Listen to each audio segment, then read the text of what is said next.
Terrible happy talks. Terrible happy talks. Yeah, good to meet you, man. Whoa. Dude, I'm pumped. Go. 3, 2, 1. Alright, let's do this. Today's guest is Kane Horspool. Kane is a father, skateboarder, and the street artist known as Trait. Kane is responsible for many epic murals, often depicting images of Australian wildlife with underlying themes of environmentalism and conservation. This week, Kane is with me live on the back deck to share his journey, experiences, challenges, and hopes for the future. Mr. Kane Horspool, welcome. Hey guys, great to be here finally. Yeah, Kano, what's up? You. And a shout out to past guest, filmer, photographer, and part-time co-host, Mr. Ryan Grant. Good afternoon. Thank you. Evening. Thank you. It is evening. Dude, it is. Yeah. Ryan's wearing his work shirt today. What do you think? It's a whole new look. I've never seen this Yeah, side. well, if we're going to go into that, everyone was just stretching or using foam rollers 5 minutes ago to have a talk. I know. It's like, are we going to be able to sit on the ground for an hour? I don't know. You're going to see us moving around like crazy. Will our lower backs handle it? Nope. You two have got an interesting dynamic. I know you guys have been friends for many years, and you decided to create a zine called Beatniks. So how did that come about as friends? Yeah, well, that's interesting. Like, Granny and I have known each other for a long time, but I think it's only the last few... It's probably longer than I think it is. We've actually started spending more time with each other because I kind of look at Granny as like he's my kind of opposite but Fez, and I'm Kayama. So it's like Adam Harris dubbed me like the godfather of Kayama, which I take very, I kind of think Granny's like the godfather of Fez. No, I can't be the godfather of Fez. They'd be definitely old, but you know what I mean? Like this, Keza, like I would get strung up for that. Of course. But it's almost like he's very similar to me, but we from the same, like two different kind of scenes, kind of thing. But yeah, I started Beatniks on a whim. Why did I do that? I can't even remember now. I put together. Was it a show that was? Maybe it was it was the film night. Yeah. So we put together a film night, which worked better than I think we both could have imagined it. And I quickly threw together a zine that was just my photos, which pale in significance to Granny's, obviously, but Humble, so humble. oh yeah. And then I quickly put that together, which is kind of issue 1. And then from there, I still remember the day I was at work and I was on a track and we were talking about stuff. I was like, well, hang on, why don't we just make it like a website? And we just constantly put articles up on it. And for a long while, we're putting articles like once a week. Yeah. And it's just, I guess, life and everything but it's still something that's always on the back of my mind. I'm like, oh, that'd be an awesome story, or that'd be, and it's just so fun. Like, we've both grown up frothing on skate mags and the skate media, and it's almost fun to kind of to do our own thing, but just of our scene. And I remember listening to the episode with Granny, and 100% we don't do it because we think we're going to make a buck from it, or that it's purely just like it's so fun, and it's just that like it's community, and it's our community, and just want to support that community and just give back. And it's just so fun when you see someone's doing something, you're like, damn, I want to share that. Like, and we have like, even just the Instagram, we have like bugger all followers. But like, it's just, I actually like going on the Beatniks Instagram because it's only like Wollongong skaters. That's it. It's the awesomest feed, and you'll get through it in like 5 minutes. But it's so good. You're not exactly social media influencers. No, I run the Instagram, which is terrible because I'm the worst person for doing like anything. That inadvertently makes you the best as well. It'll just be like, there'll be like one day or like a week I'll do heaps of like stories and then just not on there for like 2 weeks. I think that works as well, though. I don't think you want to be bombarded with stuff. And like Kane said, we're both so busy, like with life and work, and he's got 2 daughters, but we try our best to get it out when we can, and it's on stuff that we're psyched on, like we've said before, and we're just going to give some people shine that we think are rad. That's it. Yeah, I've noticed that. I love that. Yeah, sort of like, giving some people that wouldn't really be in the spotlight or even chasing the spotlight for that matter. You're giving them maybe just a little platform to express who they are and show the world. And to see different avenues. Like Kane likes to write. I like to write as well. Like see what we can come up with. Other people can get my friend Jake, who had some crazy stories. Yeah, I just can't stuff wait you to wouldn't. get that stuff out there. Hey? Yeah, that's coming up So soon. good, yeah. There's actually some boards coming too, so we can give it a little bit of hype for that. Yeah. So. Do you think Instagram, not specifically Instagram, but social media, but Instagram has kind of ruined the concept of a zine? Yeah, or it's kind of funny. There's a resurgence in zines, but I think that's almost a reaction to. It's like the resurgence in film photography is a reaction to. But I could rant for ages about what Instagram and social media has killed. Like I think Instagram has killed street art in a way. Why? So I got into it early 2000s, and it was like, if you wanted to be noticed, like Roan or like the Melbourne crew, and they would, or even myself, like you had to put that stencil up like 100 times to get seen. And so it was that repetition. It goes back to the Andy Warhol thing, and it leads into graffiti with tags and just repetition to get your name out there.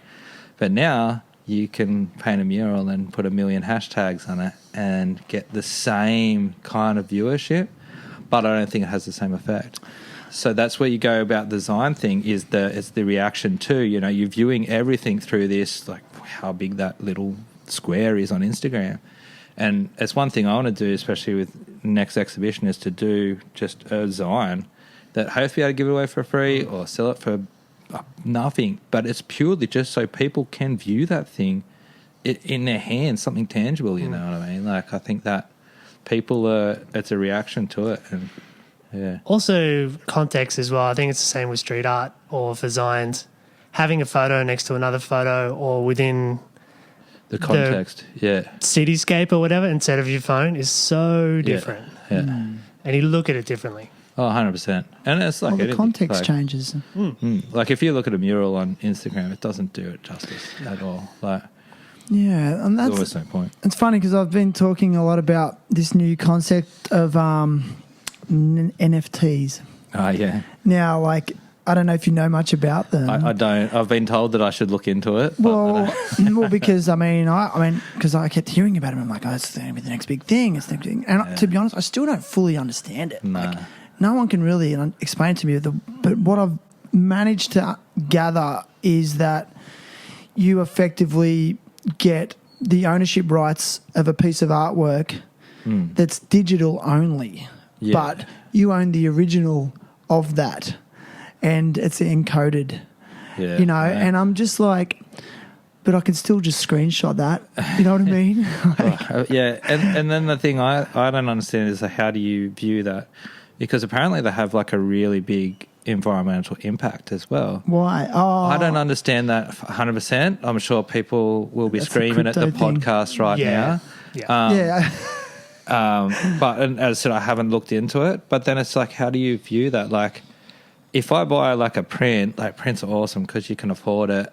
And you put it in a frame and it's on your wall. You look at it every day. Like we've got some awesome prints in our house, and I just froth looking at them. Still, but yeah. And we've still got some that are still in tubes that I still need to, because But I just wonder, like, if I bought something off my favorite artist or as an NFT, it's like, do I have a digital screen that is constantly just burning? Like, I don't understand it. Like, Plan B. I mean, Danny Way's just released a whole series of NFTs. Did you see that? No. Oh, dude, and it's like they're full on. Like, they're not animations either. They're almost cartoon style of artwork, but it's like, it seems like when I look at it that they've really invested in these pieces of digital art.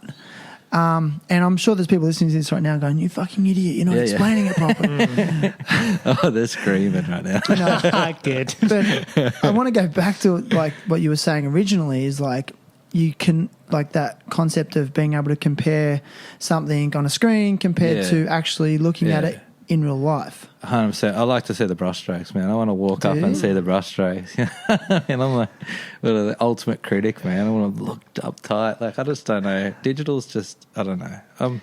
I'm pre that kind of era. I didn't grow up with the stuff either. So I work in the bush, man. I don't deal with that shit. Yeah, but here's another big picture question. Do you think people are really craving that authenticity? So like you said, there's this resurgence and I've seen some like young people, like 17, 18-year-olds at Mavs actually skating, and they're pulling out their film camera with the Kodak film. Yeah. You know, it's like, do you think it's this innate desire for humans to connect on an authentic level? And is that being lost digitally? Like, is it going full circle, I guess is the question. Yeah. It might be a bit of both. It might also be that thing of, like, kids reminiscing the 90s, like an era that they never knew, and that's what was cool then. You know what I mean? Like, I saw a photo of, like, Jake Phelps today when he was a kid in the 90s, or when he was younger, and I was like, holy shit, that's what kids are dressing like now. Yeah, you know? fully. So it might be a little bit of that, but I do think that there is a reaction to things. Like, it's maybe way off target, but I always think about stuff like Austin, Texas, right, is a really alternative art city in the middle of Texas. It's a reaction to the surroundings. You know, if you push people, they're going to react to the extreme opposite. You know what I mean? It's like, yeah, I think maybe it's a bit of that, maybe not. I don't really know. But for me personally, I'm getting a little bit, want to get away from the digital. But then I'm not making a career out of it either. So, you know, like I know there's definitely artists like Case McLean, mural artist, who doesn't post his stuff all the time. But like you're saying, it's almost more impact when he does. You're like, oh, wow, he posted something. Like he's painted massive murals and he doesn't even post them if he's not like fully behind it, you know, which I understand in a way. Yeah. But it's almost like, make a book, dude. Like, I'll buy the book. You know what I mean? Like, 100%. It's more timeless. Like, because, like, I mean, your Instagram account could stay active for the rest of your life. Yeah. But then if you put all of that content into a book, like, what do you value more personally? 100%. I know I'm going to value the book every time. That's when I talked about design. I've been thinking about doing it for ages, and it's almost that thing of just do it because you think about it too much. But it's almost for myself. Like, I want to put like some murals and drawings and artworks I've done into something physical, even just for myself, like so that I can look at it when I'm an old man. I'm not going to go back into my Instagram and scroll through, you know, like I make my art for myself. So that's what I want to. I want to look at it in a better... You're not creating a legacy for your children? My children are going to supersede me, mate. No, not at all. I think my conservation work is a little bit more for my children, but art is just for me. Like 100%, it's just for me. And I had to have a really hard look at myself. What do you mean? That. I think when I was trying to make a career out of art, I feel that I was painting what I thought people wanted to see. And now I paint just what I want. And I did a few commission jobs, and one of them was absolutely horrible. I ended up packing up halfway through it and just leaving. 3 days of work, didn't get paid, and I just got out of it. I did one more after that, and thank God that was all right, so I left on a good note. But I was just like, no, I'm only ever picking up the paintbrush or the can when I want to. Like, that's it. If I don't feel a project, I'm going to walk away. If I'm not in the right headspace, I'm going to walk away. And I don't make a living off my art, so I can. But I've always said, even if I do, I'm going to want to do it now. I want to do it on my terms. Yeah. That's interesting because that actually leads into a question I have for you is like, what happens to your art when you are contracted to do it? So there's money involved. It can. How does it change your mindset? It can change your mindset even when it's your design. If it's an awkward... I don't want to put... Because the people who did it, they were super lovely. But there was one project I did not long ago, and I didn't post it for ages. I just walked away and I was like, thank God that's over. And it was my design, but it was just like everything else about it just didn't feel right, and it was a burden. You know what I mean? Like, and so it's just, yeah, it can feel like struggling for the word, but you have to do it. Yeah. Whereas there's some that you're just like, I can't believe I'm getting paid for this.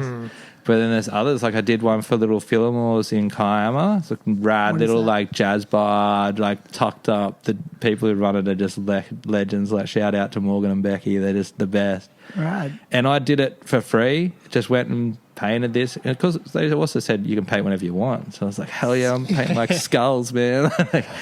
It was like a bird skull with like a bird's nest fern coming out of it, and it fit the space. But something like that, like I had spent like a day painting that for free, and I felt so much better than, there's a lot of money in murals, and you can get paid a lot of money for it. And is there like people that actually chase that? In Australia, we've got a good market for it. So there's people like locally, like, don't want to throw her under the bus, but Claire Foxton, she makes a living off her art, and she's amazing. Like Kiama girl, but what's going on in Kiama? Hey, like it produces so many like interesting, inspiring, amazing humans. True. Surfers, skaters, artists, musicians. Yeah. There's football players and don't know that. But I don't know. Me and good homie Luke OK. We used to talk about it all the time. Like we tripped on it that there's so many people that. But I think it's that thing that like. All right, so there's a little tangent, right? I grew up with Robbie Madison, right? He grew up on same street as me. We went to school together. And growing up in Robbie Madison in the mix, right, it's just there were things that Robbie jumped off the cliff from there. It's like, oh, shit, well, I got to at least jump off it from there. We didn't know he was going to end up where he was, you know what I mean? Like that was just the standard. So I kind of feel like everybody else was kind of pulled up a bit because it's like, I could keep up with Robbie. And there were people who were jumping at the same height as Robbie too. Like, you know what I mean? So it's like, I've got to step it up. Yeah. So I kind of feel that when you have other people around that motivate you, but then at the same time, like there probably is, but I can't think of anyone older than our generation who really pushed us in that kind of creative sense. Because there is a lot of creatives. There's obviously surfers. There's always been good surfers. But then even in skateboarding, you think like Pete, Ray, Cam, Jay Overton, like there was no one. Like there was me. Like I'm not exactly. They pushed me 100%. But compared to them, like that's what I mean. Like they're at that next level. So I don't know. You kind of wonder where it comes from, but maybe it's in the water, or maybe they're just a product of the environment that they're growing up in. I mean, it's also a beautiful natural environment. But it also probably is just opportunity. When I was growing up, it was a lot of blue collar, but it is turned into a more of an affluent area, and so affluent children have more opportunities. You know what I mean? If you grow up in Berkeley, you don't get those opportunities. So, maybe that has something to do with it as well. But as I was saying, as we were growing up, it was everyone's dad's worked at the steelworks or was a carpenter. Not like now. Like it's a little bit different. But I don't know. Yeah, it's interesting. I mean, there's probably a bunch of reasons for it, but I think a lot of it comes back down to it's a beautiful natural environment, but it has access to, amazing, hit mountains as well as ocean in the same space, which is inspiring in itself. Oh, totally. And you want to be outside. Yeah. Growing up, there was just no boundaries to your we were at the beach or we were skating down the shops, or it was like a safe. Just you got in trouble. I got getting in trouble when I was inside on a good day. Like, what are you doing? Get out! Like, it's just you could go everywhere. And growing up down there, I remember just do whatever you want. Yeah. And no mobile phones, man. Like, mum would ring your friend's house and you're like, I'm not here. Like, you're just gone, man. So, look, I want to get back to art a little bit. The style that you are, I guess, drawn to is of Australian native wildlife. Like, I mean, and please forgive my ignorance because I'm not familiar with your early work. I am familiar with some of your amazing murals of native Australian birds. Yep. So, where did that come from? Like, what inspired you in that direction? I'm trying to think, early on, like early 2000s and stuff like that, it was all like stencil art, and I think it was kind of real like revolutionary left-wing politics really kind of pushed me. And I think I always say like with artists, you almost need to copy people for a while to get the skills down. Yeah. That's why I'm kind of glad there wasn't Instagram because, you know what I mean? And then it was probably the first bird panels I did on Town Hall. And I don't know why I did birds, but it was all more just about doing the bandanas, and it was almost like a symbol of protest. But it was like what I said, like that kind of got a bit of a roll on, and people, we like your birds. And it was like, okay, that's what people want to see. But really, it just comes back to that thing of like, people say like, write what you know, paint what you know, draw what you know. Like I've worked in conservation in the bush for almost 20 years now. And one of my first jobs, my supervisor had the Simpson and Day bird guide in the car all the time. And I just started picking up and reading through. This is awesome, bought it for myself, and then just got really into just birds because, like, in bush regen, you can be working in some shitty spots, shopping trolley creeks, as I call them, but there's always birds. And the work can be really monotonous and hard. Like, it's hard work. And so it was just a great distraction. Like, if you stop to have a cigarette, your boss was kind of looking at it. But you stop to, like, check out a bird, your boss, oh, what you got there, mate? Like, so I guess it was just, okay, we'll just paint what you know. Like, and so many times and so many people would say, oh, you said you were going to stop painting birds. Like, but we've had this conversation. I just get times. drawn back to it. Like the beak, the eyes, especially the head, there's so much volume and there's so much light that can be cast, and there's just something about it. And yeah, like every day, like I'm spinning around looking at shadows on the ground, like, oh, there's something up there. Like it's just, and even my girls, like little Elka is 2, and she hears the black cockatoos, and she's not even 2 yet, and she's like, Nara. Like she knows. I'm like, right, bro. Yeah. So that's the legacy when you're talking about my kids. That's what I get more hyped on is that. But I think that's where the nature and the birds and everything comes from, is like working in conservation. It's just that it's what you know. Like I would love to paint more social issues, but can I ask why? Well, it's just that's another thing I'm passionate about. You know what I mean? Like social justice. Yeah, social justice. Like justice for Aboriginal Australians. Like more gender equality. Looking at the disparity between like the wealth and the poor of the world, even in this country. But I struggle to be able to put it into an image that works. You know what I mean? Whereas environmental issues, like I have so many, I'll come up with 10, 20 ideas before I can finish one. Wow. It just, the ideas are always, it's just easy. And it's like, all right, well, don't fight it. Just, Would you say that maybe you're choosing your battles? Not to say you're having a battle, but you're just choosing you're sort of picking a lane and sticking to 100%. But not really picking a lane and sticking to it, but it's just like that's an art, that's a debate. I feel that I'm not an expert in conservation, but that's what I know. Whereas if I wanted to talk about Aboriginal justice, I'd say we'll talk to someone who is an expert. You know what I mean? Someone who's, so talk to like Tim or to my wife who actually study it. Whereas, I don't, as much as I would advocate for it and do as much as I can, I haven't studied it. Whereas I've spent close to 20 years in the bundi getting covered in ticks and leeches. So that's what I know, like, so it's like, yeah, stick to what you know. Like, stick what you know. For some reason, as you're saying that, I just started thinking in skate terms. It's like the Andrew Reynolds frontside kickflip. It's the Neen Williams heel flip. Like they've just got their little superpower and they stick to it. Sorry, a bit of a random one. I get it. But I do understand. But it's funny as you started saying that you are very passionate about social justice issues and inequities and inequalities. Yep. When did you start to have that awareness? Was it as a young person? Yeah, okay. If you don't mind me delving. Yeah, no, that's fine. So, like, when do you feel that level of awareness and concern started in you? Oh, it's from my parents as a kid. Okay, so it's always been there. I used to think that's like, so around our house, my wife tripped out when she started coming to our house for dinners when she first met me, because we would sit around the table and just talk politics. Really? And like my parents, my mum's pretty progressive in her ideas, and so is my dad. Dad grew up, he's a Labor man. Gough Whitlam is his hero, so that's what we like.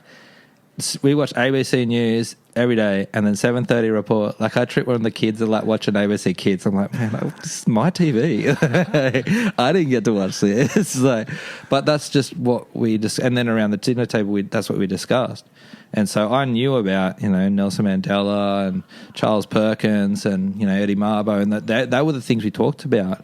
And so that just it led on, and then like my mum got me Nelson Mandela's Long Walk to Freedom when when it come out, what do I mean, like 12, 13 or something, like the picture book, you know, and that just, you're looking at these scenes of, you know, these kids getting shot protesting against apartheid, and you're just like, that's not what I'm seeing out my window, like, and it just, I guess that's what probably made me a little bit different to the other kids, but it's just, that's where it started, and then it just kept going. And my mum always said to me and my sister, was like, question everything. Like, I don't have the answers, but she said, question me. Like, I say something that doesn't make sense, research it. I'm not saying, like, you know, but research solid, not just Google search on the internet and whatever comes up. But obviously we didn't have that then, so it was like, all right, read a book. If you're interested in it, pick up a book and read it. Like, so that's what I grew up with, and it just, as I said, I thought that's what all families did. And then you get old and you're like, oh no, it's just my family, man. Again, man, it's like nature versus nurture. Yeah, That's the environment you were brought up in. And that's it. And it's the same thing as, like, you know, we'll go and hiking and we'll go and bushwalking and all. So when I fell into bush regen, it was just like, this is a comfortable space. I know this. I can do this. Like, it wasn't like I wanted to do it out of the gate, but Are you following your parents' lead in regards to your parenting style? Oh, 100%. Yeah. So, trying to take the sensors off when we talk to Emmy about stuff, but she's still only 6, so it's like it's what I talked. I talked to Ella. I said, "Oh, just sowing seeds. I'm just sowing seeds." Like, you know, I'll say some stuff and she's just blank, man. Like, you can tell she's like, "That's right. It's stuck somewhere down in the brain." And then one day she's going to hear like that thing. She's like, "Oh, hang on, I remember Dad talking about this." Well, can I relay a story? Like, I mean, I very much. I'm passionate about environmental issues as well, which inspired me to apply for a job at a place in Bali called the Green School, which is sustainability focused education. You're talking about that. Yeah. You know, the whole school's built on the principles of permaculture, and my daughter got to go to the school, and from the second you get there, it's just like plastic's the devil, like plastic, you know, like, and it's all about how can we recycle and how can we upcycle and, you know, all those concepts, you know. And she was there when she was 3, you know,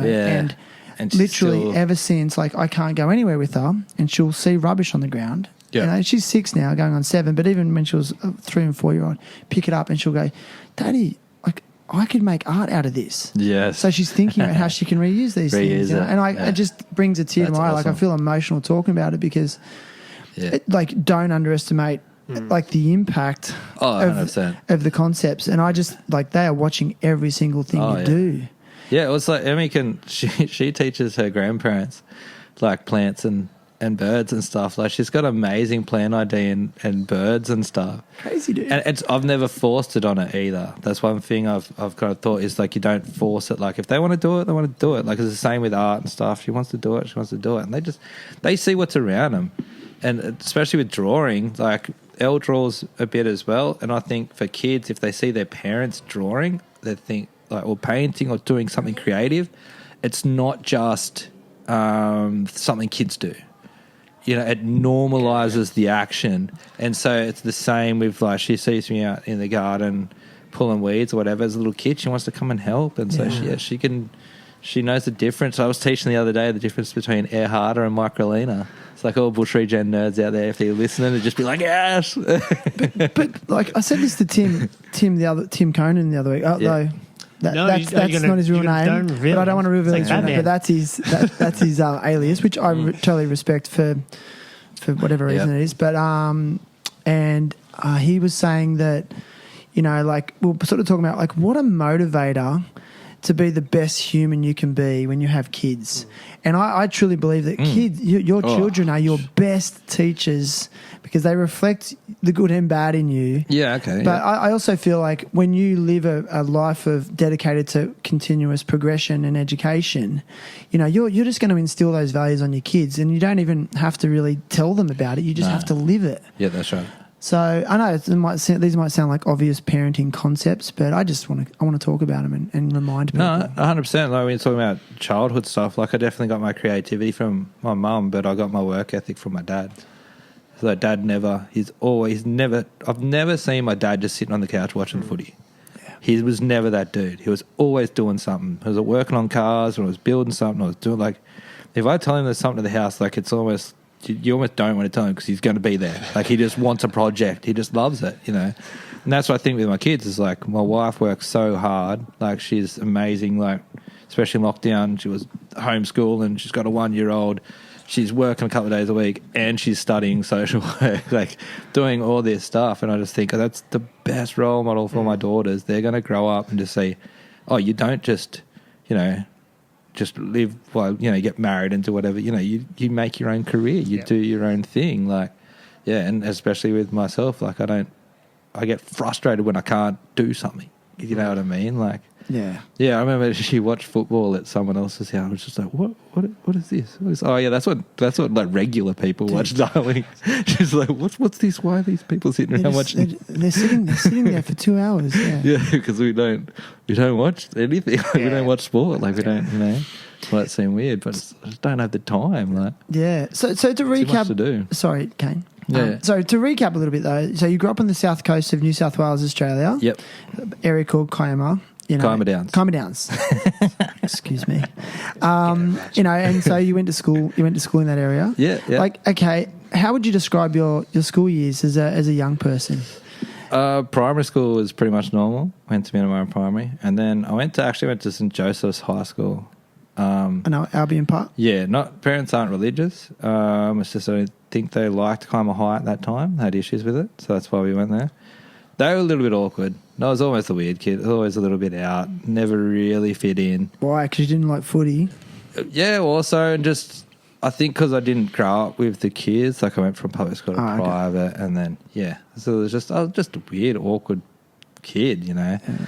But it was a good education. Learned a bit. Found a couple of people, but it's like I don't know anyone from high school. I don't. Once I found skateboarding, I didn't really find skateboarding until I'd gotten out of school, and that's when I was like, oh, I found my people. Like, you know, like 'cause I grew up bodyboarding, so I would go surfing, bodyboarding before school every day, out Mystics. Like, I was just obsessed with it every single day. You know, when you're in homeroom and your nose is just dripping of water, like you just that was me. And there was definitely people that I grew up with in that, but then it's just I don't know if I got burnt out or. But it's just like I started skating more. Like, we always skated when the surf was shit. And then once I found that, and it's just that freedom to be yourself, I think, is the thing. And bodyboarding is definitely a bit more eccentric, and there's definitely more individuals than maybe, say, surfing. I don't know. But skateboarding is like every single person is an individual, you know? Like, so, yeah. Literally right down to what they're wearing. Yeah. And how they're wearing it. How they're wearing it, how they're doing it. Like, you want to, like, even within bodyboarding, you know, like, there's, 20 tricks. You know what I mean? And you got to kind of do it. Like, I did comps and everything. I was no good at... Also, okay, you were I was never going to get anywhere, but I was no good at groveling. Like, I couldn't do spinners all the way to the beach or anything like that. But, you know, I liked Mystics because it was just like drop in, ramp. Like, you know, but, yeah, so, and you just, like... it's just the culture. You get a little bit bored of it. Whereas, you know, everyone's welcome at the park, and that just took over. So, yeah, like, as I said, like, high school and everything was a little bit awkward, but it's just I kind of found myself when I got out. And it's almost like thankful for not being popular, because I feel like popular people, they get stuck in that. You know what I mean? It's like that's the highlight of their life, that they're not looking for anything else. They just want to keep doing what they did. I might be completely wrong, but I just think like the people that bullied me and gave me crap outside of school, when it was all said and done, were more interested in what I was doing than what. Like, I don't want to say nothing. You know? Like, I hope they're doing well, and I hope they're great, and I hope they're happy and everything like that. But and obviously they had their own issues. That's why they were putting it on other people. Like, anything, I feel sorry for bullies, because obviously they've got some real issues. So you were bullied? Yeah. Well, I was a small kid. Like, you know, they're easy target. And I reacted as well. That's what you should never do, is react. Just laugh it off or walk away. The bully hates that. They want a reaction. You give a reaction, they're coming back for more. So, yeah. And once I learnt that, then I was like, oh, shit. So was this around the same time that you started getting into art? Well, I was always drawing. So my mum's creative. So you started very young. Yeah. So mum, she studied Bachelor of Creative Arts when I was young, and I remember her doing it. Like, I remember going to like TAFE and stuff. I must have been super young, like real early memories. But yeah, I always remember Mum drawing, and then she got into ceramics. Like she's an amazing ceramicist. I should know the word, but she does ceramics. So she does amazing stuff that's like a bit outside of the traditional, Yeah. And so I just always saw it. So I always drew. Like I studied art in year 12, but it's funny. Like back then, your USC or whatever it was called, there was 2. What was it, points that didn't go towards your final score? And for me, that was art. I failed art. I always like to say that. I failed year 12 art, basically. I just didn't have a good teacher, and I was just trying to... at that age, it's all about exploring. It's not about, like, trying to define your style. Like, you're fucking 16, 17. You can't define a style. Like, you just muck around and you get like assessed on this one artwork and this one fucking visual diary. Yeah. That's not realistic. Well, you got to meet like restricting.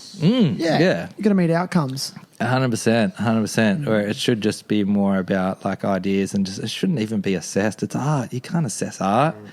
You know what I mean? Like, what's someone like? What you like, I might not like. What I like, you probably don't like. It's fucking art, man. Like, it's like food. Like, how do you assess it? Like, Who would you say have been some of your greatest artistic influences?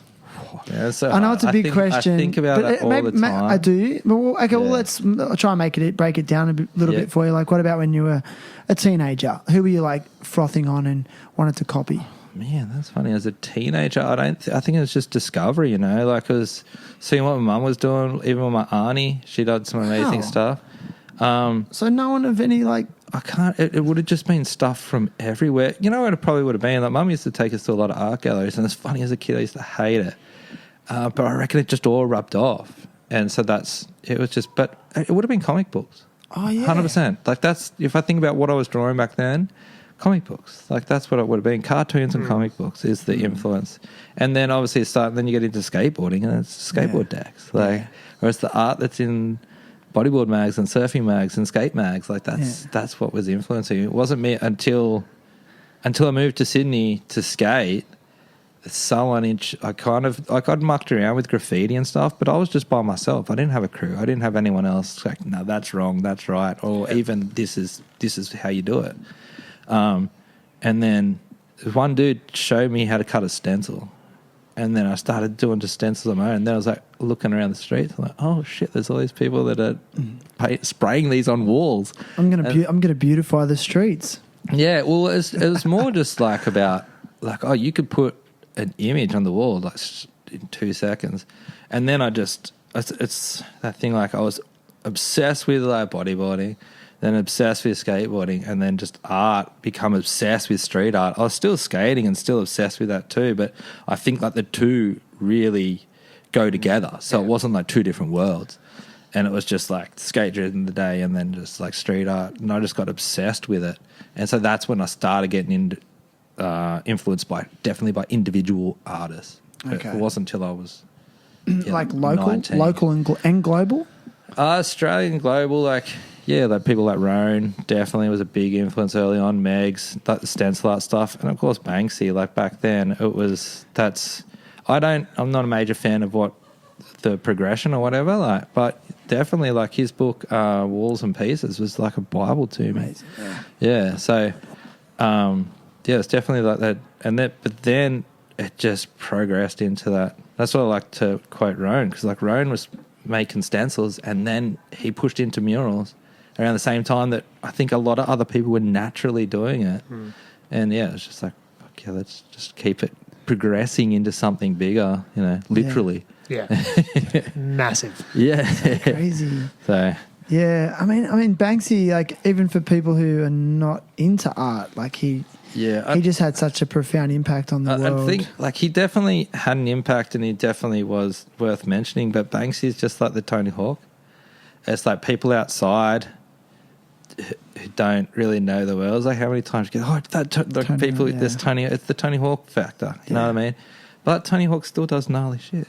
He does. Yeah, he's still relevant. It's not like he's just writing it. He's respected. Banksy still does some cool stuff, but compared to what everyone else is doing, I just don't think he's as relevant anymore, and doesn't deserve in this modern era. Again, people are going to be screaming at the podcast, but that's just my opinion.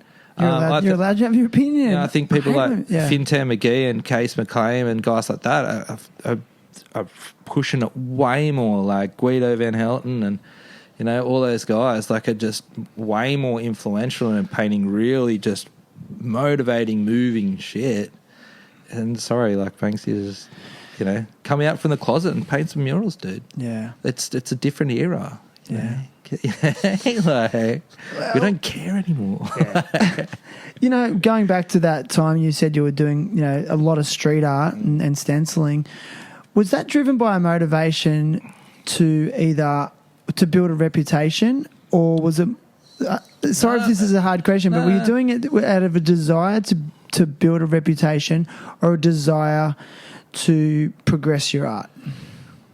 Sorry. No, it's a really good question. To be honest, I don't think it was about making a name for myself. It's just I've always enjoyed. Well, like, why were you doing it then? if you make art for people to see it, you know what I mean? And I've always had this idea, galleries are different now to what they were then. You can have lowbrow galleries and stuff. But then it was like, you can put a painting in a gallery, but who's going to see it? I paint it on your wall and you have to see it. And especially if it's like political or it's left wing or it's like something progressive, you're like, this is my protest. This is me. This is how I express myself. And 100% the reason I got so into the early street art stuff is because it was anonymous. Like, that's what was so great about it. You didn't know who anyone was. I used to trip when I see a picture of someone, like, boy, in my head you did not look like that, man. And like, that's where trait came from. I had names before that, and it was purely, it's not out of like a legality thing. It was purely just out of an anonymous. Like, it's not about me. It's art before the artist. I've always said that. And I get a little bit frustrated. Or not frustrated, like, do whatever the hell you want. But it's like, you paint a mural and then you get a photo of you standing in front of the mural. It's like, get out of the way, dude. I want to look at the mural. Like, it's not about you. It's about the art. Like, so it's the thing I always tell you, like I love putting my art on the walls. Like, exhibiting is awesome. Group shows are cool because it's not all about you. Like, you look at everyone else. But, like, opening night of a solo show sucks. What? I love putting the work on the walls. Don't want to talk about it. It's not like I'll talk about it with you guys, but then I don't like the attention on me. The attention's on the wall there. Like, if that makes, it's probably a bit away That's from your where all question. your effort went. Yeah. So for me, it's the process. I enjoy it. You got to enjoy the process. If you don't enjoy the process, then I feel sorry for you. Well, because you're only doing it for the end result. Okay, well, here's a question then. Like, let's say you do produce a piece of art that was a painful process and you didn't really enjoy it, but you still produce it and people love it. Yeah. Okay, how do you deal with that scenario? Well, if it's studio work and it's a painful process, like, it never gets shown.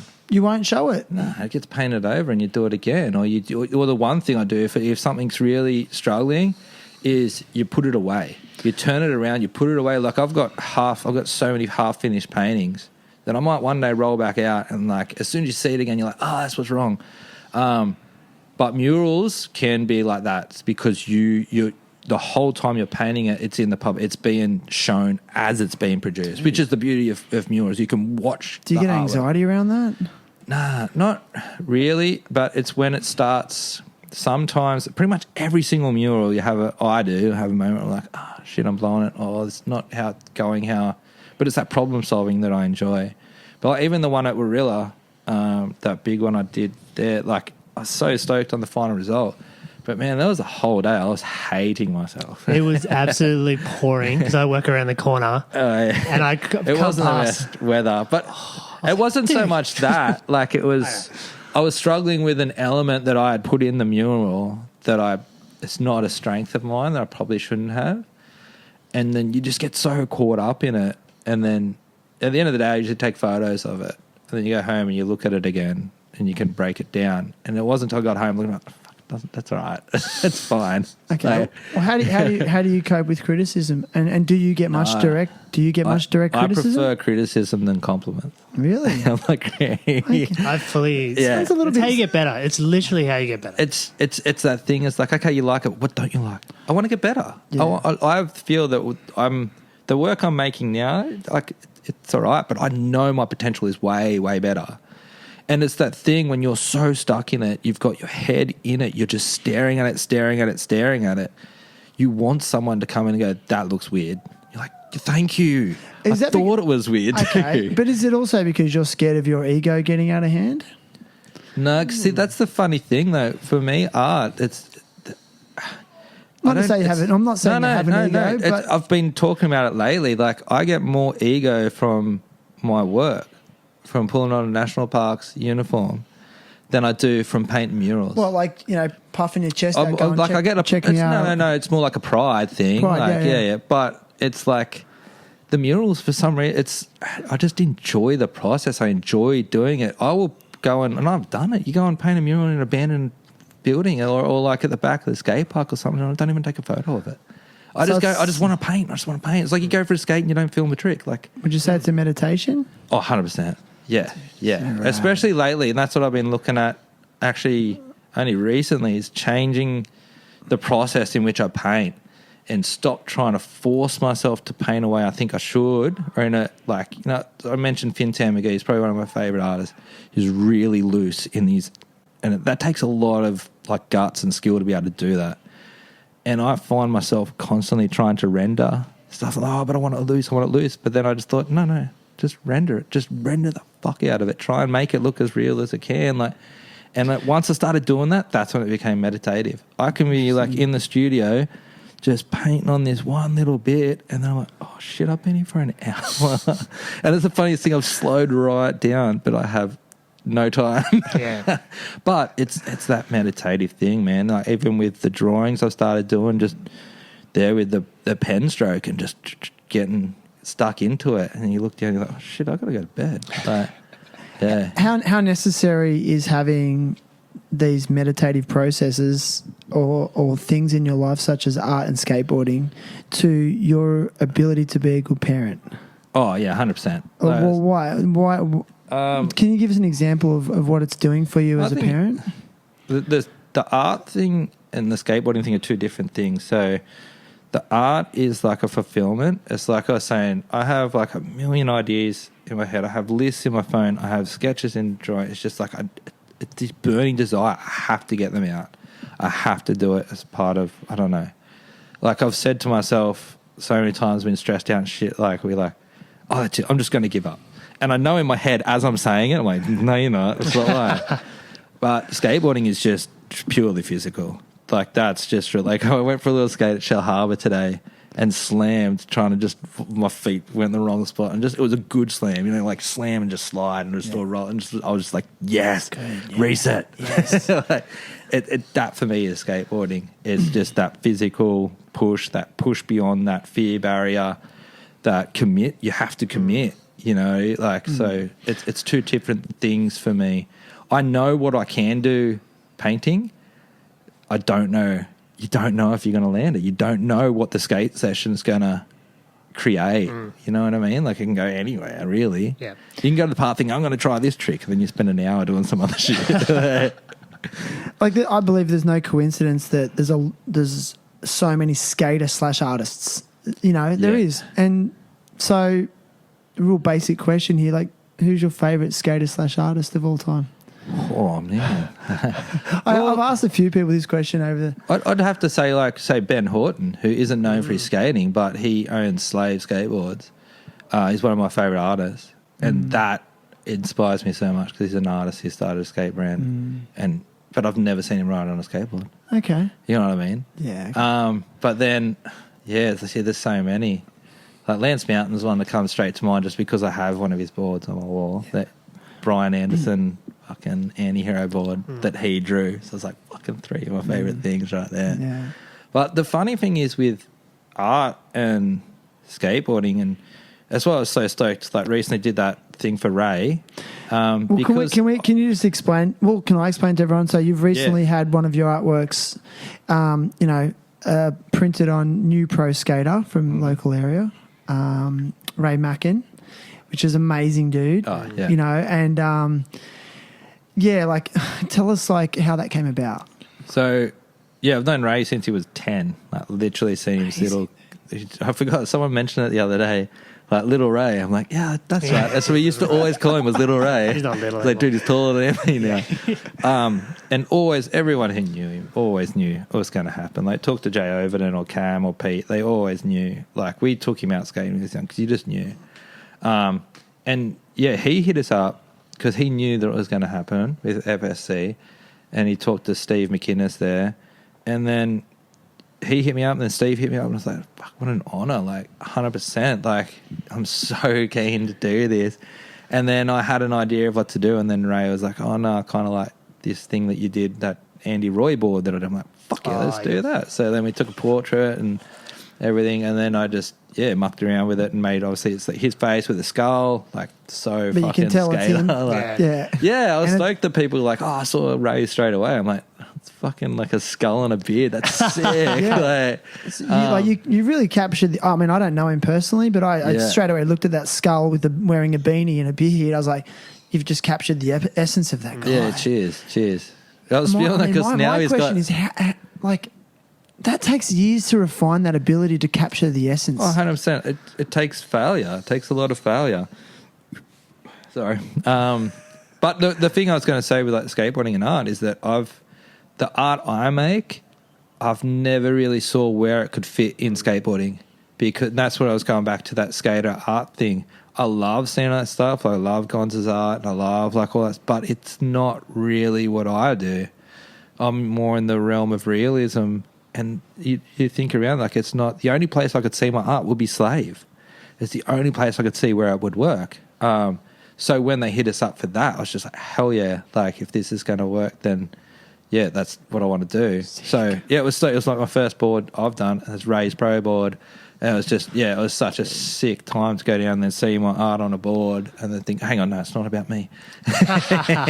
And then to see how happy Ray, man, that was just it was such a sick day. Like, dude, it's another. In my opinion, it's another. You've created another legacy item. You know, you're creating beautiful things, and they become timeless. Yeah, especially That board is like, he'll be pulling it out. I mean, you were mentioning Lance Mountain's artwork. I mean, my first ever skateboard was a Lance Mountain. Yeah, right. Powell Peralta Bonite board. Yeah. And I remember the graphics distinctly. It was the indigenous lines. Yeah. I know that His one. they were indigenous drawings, replicas. Yeah. I can't, so I'm not describing Yeah, like the caveman ones. ones. Yeah. And it was like, yeah, it's just like, it's timeless. Yeah, it's timeless. 100%. And now It's like I want to get a reissue of that board. Yeah. Well, that's especially for me, as I said, like growing up, you see skateboards, and that's one of the things that draws you to the whole culture of it, is that art, like you were saying, like there's so many creatives in skateboarding. It's like literally on the bottom of our boards. Like it's part of it. But yeah, I think that it's not so much, and going back to this, not that skateboarding creates creatives, it's creatives are drawn to skateboarding. It's like that's that side of it. Dude, that's a really and that's the thing, like I'm saying, like going to climb a skate park, it's like, oh, I found my people, I found my misfits.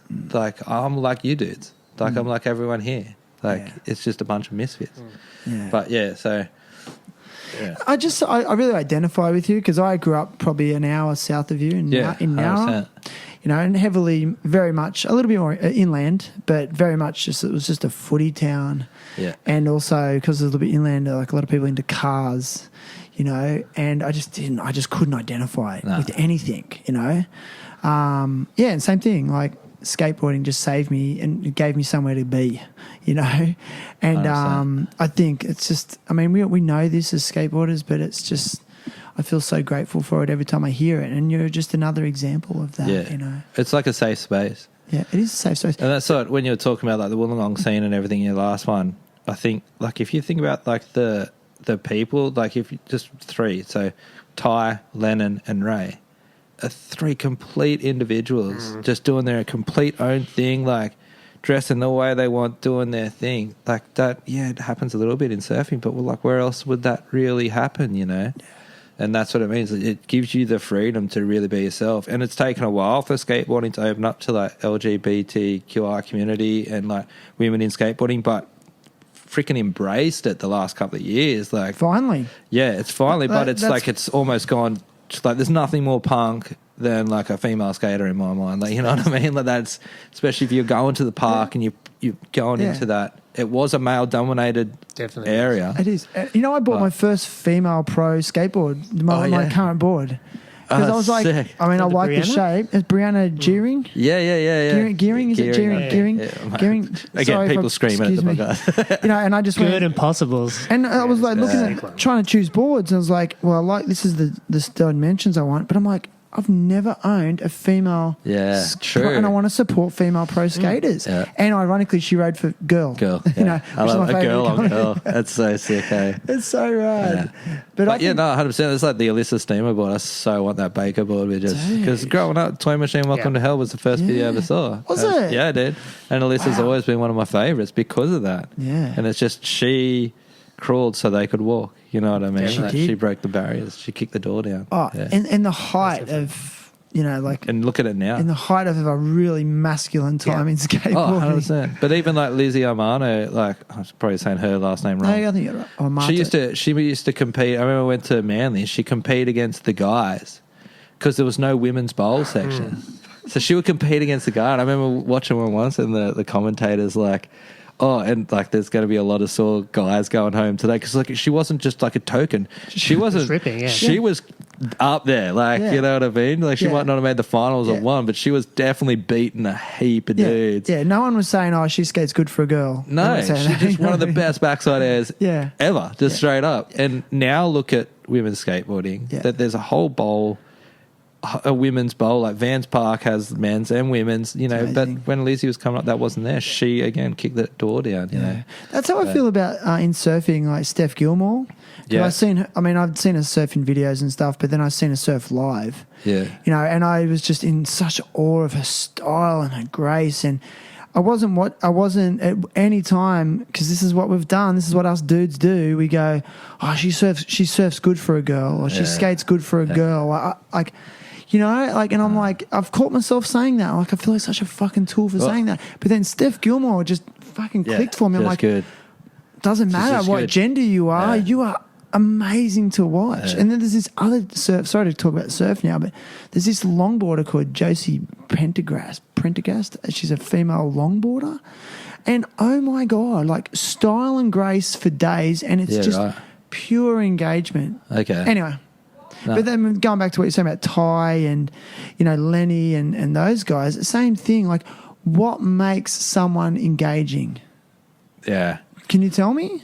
No idea, but if you think about that, just Is it those all- three guys, they all have completely different upbringing. Like Ty says, like he didn't even look at skate mags and stuff growing up. Yeah. You know what I mean? Like Ray grew up probably only looking at skate mags and everything, you know, and then Lennon had obviously prodigal son, like, you know, he had the fatherly influence. Like, it just, as I said, I think it's just people are drawn to it, or they fall into it and they find their place, and especially I think when you're that good, especially like Ray, like he's that good, he's always been that good. Yeah, you can wear whatever you want at the park, man. No one's putting shit on you.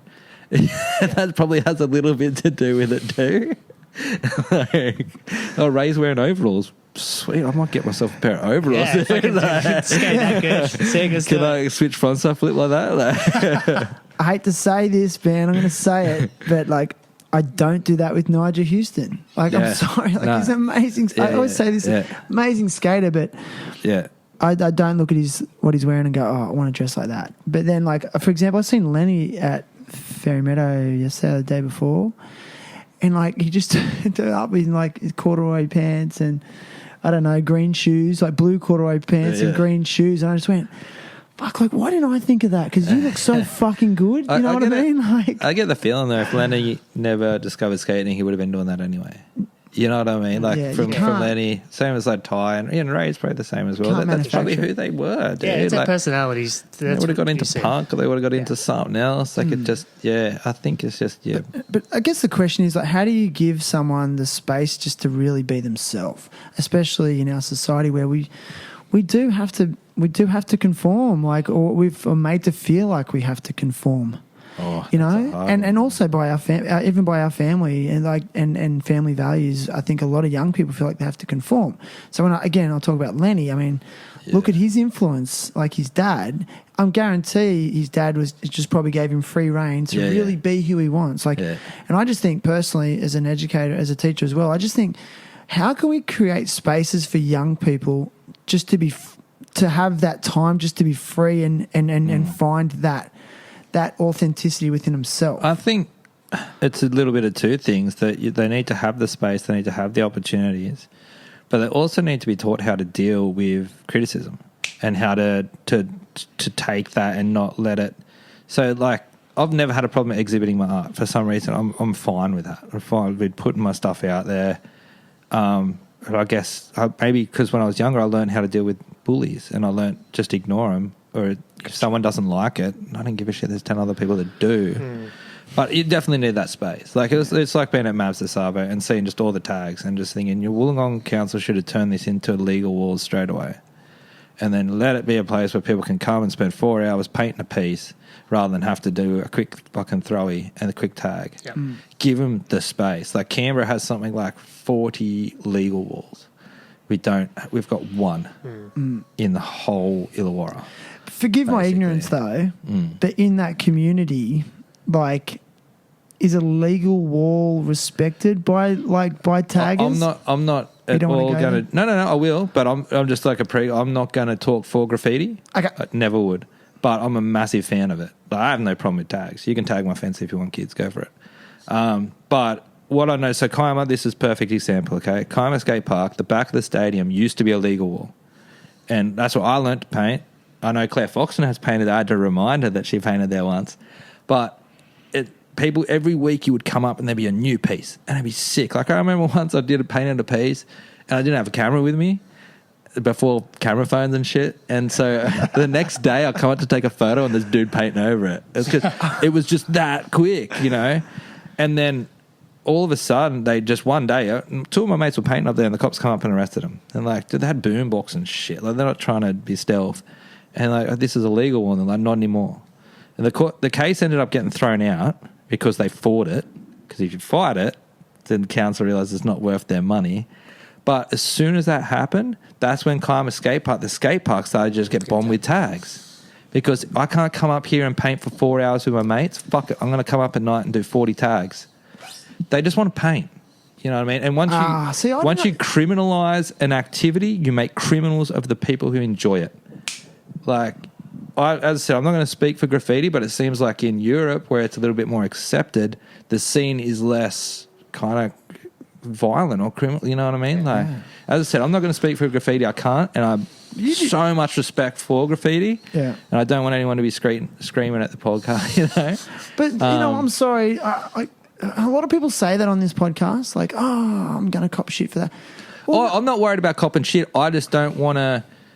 Like, they deserve a voice too. I'm not their voice. That's what I'm saying. It's like if you want an expert on something, talk to the expert. Sure. But you are entitled to your opinion. 100%, but that's my opinion. Exactly. As I said. Yeah, and I think that's the big distinction right there. Yeah. You're not claiming to be an expert on the matter or some sort of guru. You're just saying, like, look, this is what I think. Yeah. And, you know, it's great to get your perspective, so thank you. Well, and the funny thing is, especially if we go back to the art and the mural world, so many people, like I dabbled in graffiti when I was real young, and so many of the greatest mural artists, like Fintan McGee, used to paint trains.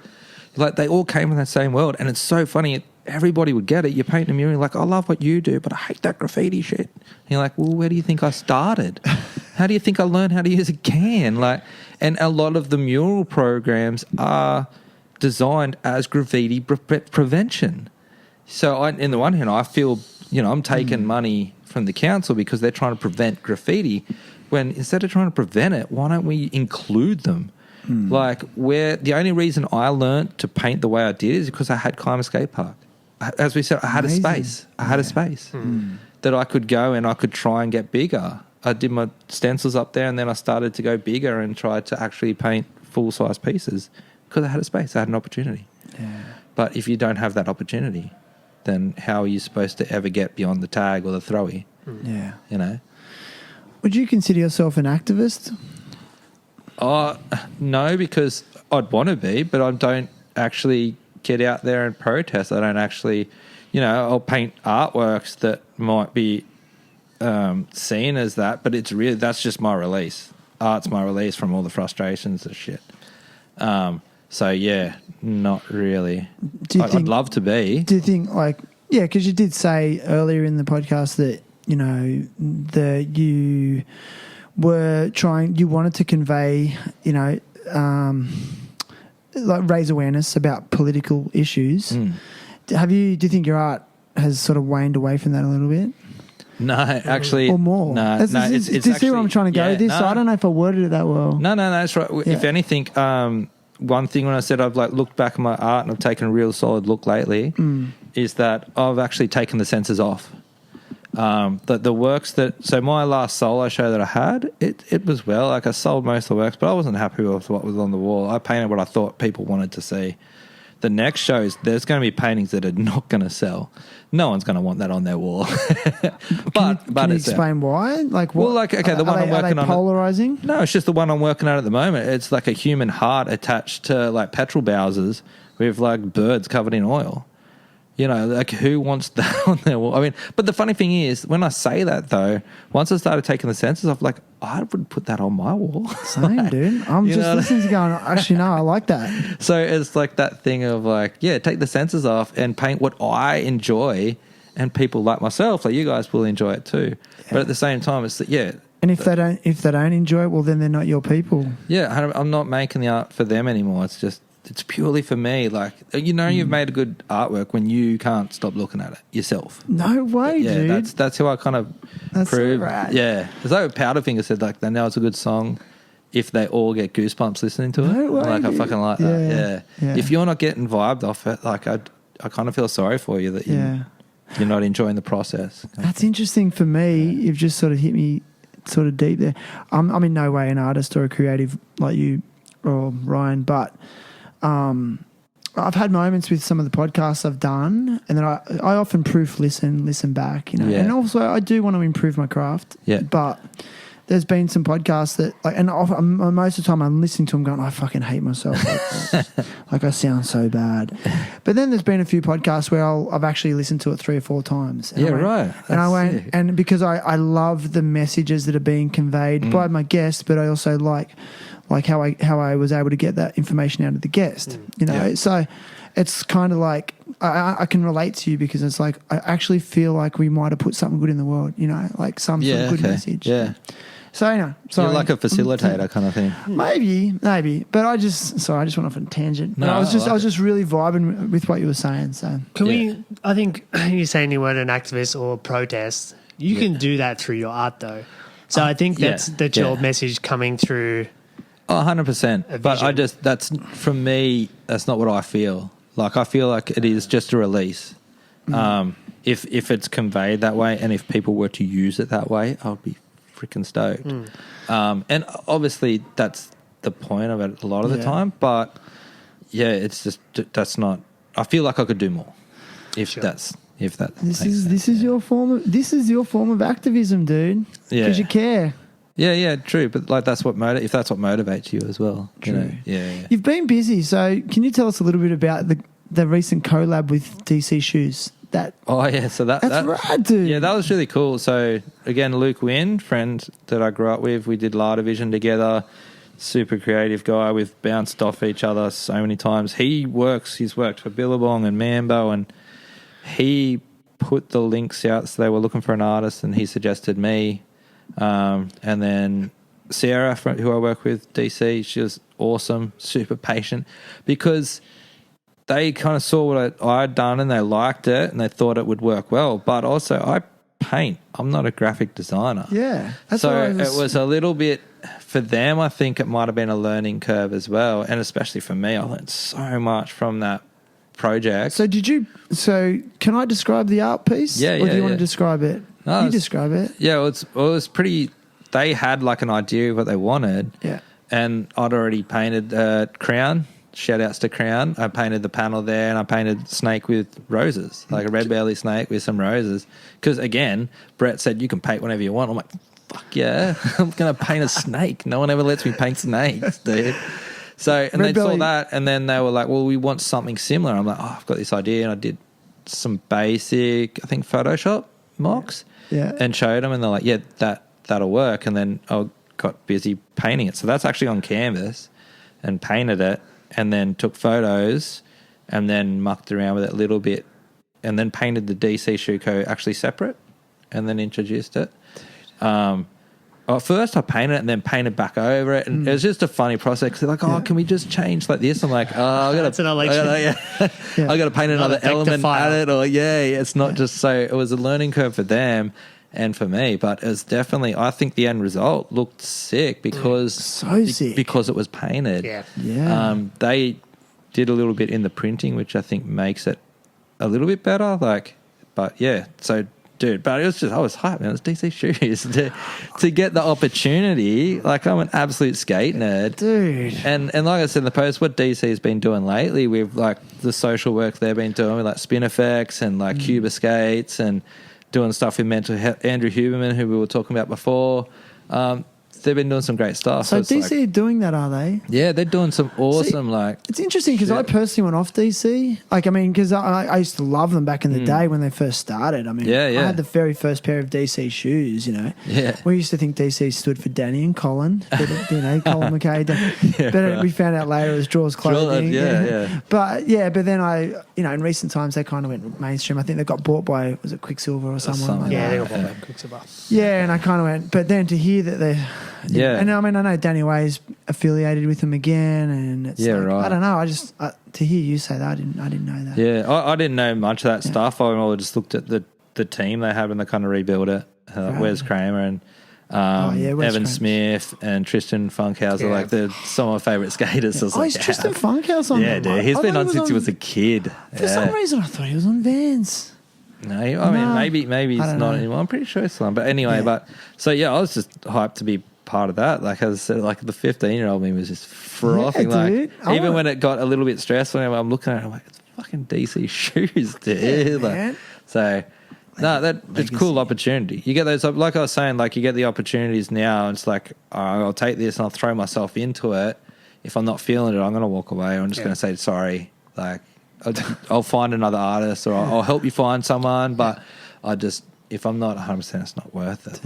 And if you do that, then I think those opportunities do come up, the more legitimate, like not legitimate. Well, if you walk away from a job. I think if you throw your hand in everything, especially when you're young and you're coming up, you definitely want to just say yes to everything. Is that your message? There's power in saying no. Like 100%. Like I've learned that. Definitely. You feel like you're letting them down by saying no, but by saying no early, and just saying, "No, look, thank you so much, but I don't think I'm the right fit," or especially for me, like I've got 2 kids, I've got a full-time job. Like if I'm doing something, I have to want to do it. Yeah. And that's what I say to them. Yeah. And once you say no, you realize they're fine. Like, do you have like anxiety that you're missing a big opportunity?